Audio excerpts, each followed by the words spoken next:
딱 걸려.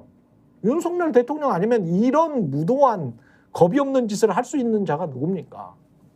없지. 국방부 장관도 살 떨려가지고 벌벌 떨면서 박진희 참모랑 해병대 사령관이랑 왔다 갔다 하면서 계속 걱정하는 게 직권남용만 걱정하는 거잖아요.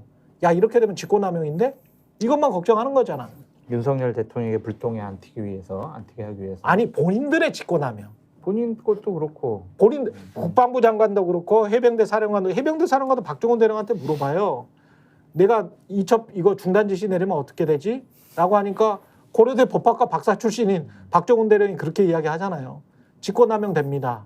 안 하시면 좋겠습니다. 네. 그러니까 해병대 사령관이 알겠어. 이 대답밖에 못하는 거예요. 그러니까 3스타 국방부 장관, 그 다음에 국방부에 있는 참모들 전부 다 책임 회피네요. 전부 다 책임 회피하면서 직권남용만 걱정을 하고 있어요. 그리고 대통령실의 참모들은 대통령실의 말이라고 믿겨지는 것들을 전달을 해. 맞아. 그러면 직권남용한 사람은 누구야? 대통령이지. 그렇죠. 근데 이게 좀 이제 어제도 보니까 네. 그 조국 혁신당의 박은정 의원 있지 않습니까? 그렇죠. 검사 출신의 예. 법사위에서 이제 공개한 자료가 있는데 이종섭 장관이 윤석열 대통령하고 통화를 한 8월 2일 그 다음 날인 8월 3일에 통화를 누군가하고 했는데 그 통화 내용 중에 고석 변호사라는 사람이 있더라. 이게 있어요. 고석이 용인 병인가 나왔죠. 그렇죠. 나왔다 떨어지신 분인데 예. 군인 출신. 그게 그 전에 그 기억하실 텐데 그 박정훈 대령 변호인 중 한 명인 김정인 변호사가 그 박정훈 대령을 항명죄로 구속 수사하고 뭐 이렇게 밀어붙인 사람이 지금 군 외에 있는 육사 출신의 어떤 사람이라고 하더라. 윤석열 대통령하고 친분이 있는. 그게 고석이에요. 그렇죠. 예. 그 얘기를 했었잖아요. 고석을 지칭한 거야. 그렇죠. 그 얘기를 사실은 저도 이전에 들었는데 예. 공개적으로 언론에 안 나왔기 때문에 얘기를 공식적으로 안 했는데 그 자료를 법사위에서 통화 기록이 있다를 공개했어요. 이종섭 전 장관하고 통화 기록이 있고 그게 윤석열 대통령의 8월 2일 날 이종섭 전 장관하고 전화 통화를 한 바로 다음 날 고석 변호사하고 통화를 했다. 그럼 이게 또 엮어서 우리가 추정을 해보면은 어떤 의심을 갖게 되냐면 박정훈 대령에게 있어서 저 사람 항명이야. 이종섭은 정당한 지시를 했기 때문에 이종섭 이첩 보류나 등등은 정당한 지시이기 때문에 예. 박정훈은 항명을 한 거야. 그러니까 항명 혐의로 수사를 해야 돼라고 지시를 한 것은 실질적으로는 대통령일 수 있지 않는가. 그 부분을 확인해야 되지 않는가라고 하는 의혹이 있었는데 그거에 근거를 또 제시하는 하나의 고리인 거잖아요, 이게. 그렇죠. 그래서 이게 국회에서도 또 이런 보도를 통해서도 다시 한번 확인됐다. 이런 것들이 심각한 거예요. 그 두 번째는 누구의 말을 듣고 이런 행위를 한 것인가? 뭐 기자회견도 다 취소하고 이걸 다 알잖아요. 해서 이 다 아는 게 그게 누구의 행위인가? 누구의 말을 듣고 이게 두 사람인 거예요, 결국은. 의심하는 게 한 사람은 금융계 인사, 한 사람은 이 고석. 근데 둘 다 특징은 정식적인 참모 라인에 없습니다. 그렇죠. 그 이모 씨 얘기하는 거예요?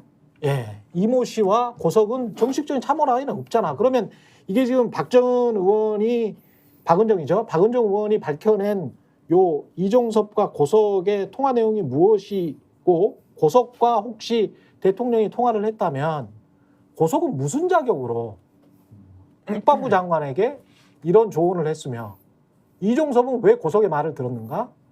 대통령과 친하니까 그랬는가? 그러면 이게 국정농단이죠. 더한 일도 많아요. 이거 가지고 너무 화내지 마세요. 아니 이거는 최상병의 죽음과 관련된 거니까. 더한 일도 많아. 더한 일도 많아. 아니 그러니까 민간인들이 개입을 이렇게 국정에 해도 되나? 안 되죠. 국가안보실도 있고 있잖아요. 그러니까 대한민국은 이제 법치 국가가 아닌 거죠. 그냥 네. 윤치 국가죠. 윤치 국가. 아니 이거는요 나라가 심각한 겁니다. 그러니까 저는요. 윤치 국가 맞아요? 제가 김치 국가 아니에요? 김치? 하여튼 근데 저는 정말 대한민국이 민주공화국이라고 헌법에 쓰여 있고 우리가 근대국가 되면서 헌법에 의한 통치를 하지 어느 한 개인을 숭상하지 않잖아요. 근데 지금은 헌법에 의해서 권한을 부여받은 자가 자기 마음대로 지금 통치권을 행사하니까 이거야말로 명백한 헌법 위반이잖아요. 근데 이런 거를 지금 국민들이 뭐 지금 더 일어날 수가 없다 보니까 다 지금 묵과하고 있고 참아내고 있고 견디고 있는 건데 이 어디까지 손바닥으로 하늘을 가리겠습니까? 이게 국가 시스템이 무너진 게 저는 단적인 얘가 지금 대통령 해외 순방에도 나타나고 있거든요. 그러니까 지금 비보도를 전제로 막 해가지고 말씀드릴 수는 없지만 하여튼 대한민국의 안보가 뚫릴 만한 일들이 너무 많이 벌어져가지고 큰일 났다라고 말씀드릴 수밖에 없어요. 또 민간인 탔어요?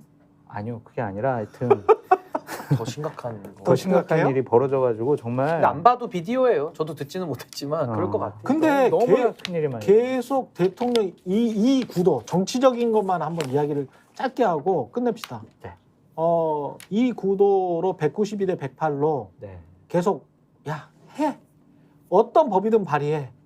나는 무조건 거부권 행사할 거야. 네. 이 3년 동안 이렇게 하면서 버틸까요? 어떻게 되려고 싶습니까? 버틸 수 있다고 생각하는 것 같아요 지금은. 그렇죠. 네. 네. 그러니까 저런 모습들을 보이고 있는 거죠. 아, 그러니까 저는 민주당이 좀 국회 내에서 과한 행동을 하고 있다고 비판하고 있는 입장이거든요. 그렇다고 집권여당인 국민의힘이 보이콧 할래. 우리는 상임위원장 이거 선출도 안 할래. 우리 뭐 상임위 관련한 여러 회의 다 보이콧 참여 안 해.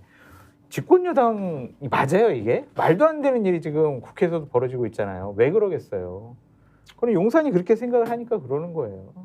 대통령 김건희 지키기 위해서 그렇게 봐야죠. 아니 우도를 이재명이 방북령이라고 우도를 봤으면 이것도 대통령 김건희 지키기 위해서라고 볼 만한 충분한 정황 증거가 있는데 이거는 나 진짜 정말 어제도 너무 많은 얘기를 들어가지고 진짜 네. 너무 창피해가지고요. 어쩔 네. 줄을 모르겠어요 정말.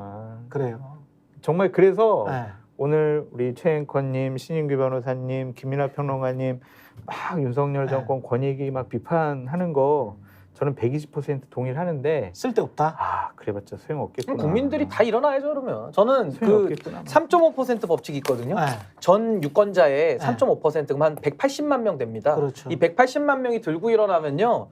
평화적으로 정권을 이양시킬 수가 있어요. 그러니까 저는 그렇게 된다 그러면은 과거에 우리가 고생했던 그 박근혜 대통령의 그 안타까운 그 과거 전례가 있습니다만은 네. 그런 대통령이라고 한다면은 저는 뭐 더 이상 윤석열 대통령 개각천선할 전 가능성이 없다라고 가능성 확신하거든요. 없어. 그러면 네. 그럼 국민들 180만 명이 일어나는 수밖에 없는 거예요, 제가 볼 때는. 아니 그래서 제가 국민의힘 아, 쪽 심각한 관계자들을 만나면 예. 항상 이 얘기를 해요. 이제 윤석열 대통령은 포기해라. 음. 윤석열 대통령은 빼놓고 보수 우파를 다시 리셋해라. 또 검사 출신 안 칠 거 아예 아니야? 안 돼요. 그럼 그것도 안 돼요. 또 검사 출신 안 치려고 안 된다니까요. 그거는 또 검사 출신일 거 아니야? 그러니까 안 돼요. 그래서 만약 당신들이 윤석열 대통령 보고 같이 끼고 가면은 네. 지방선거, 대선, 총선 네. 다 진다. 당신들은 정치적 기반이 없어져 버린다. 그러니까 빼놓고 리셋해라. 그랬더니 그거에 대해서 부정하는 분들이 없더라고요. 컴퓨터를 잘하는 사람이어야 되지 않을까요? 네. 컴퓨터를 누구? 저도 컴퓨터는 좀 하는데 스픽스는 말하는 언론입니다. 대세는 유튜브, 그중에서 스픽스. 좋아요, 댓글, 구독, 알림 설정. 여러분이 저희를 사랑해 주시고 우리가 여러분을 사랑하는 4가지 방법입니다.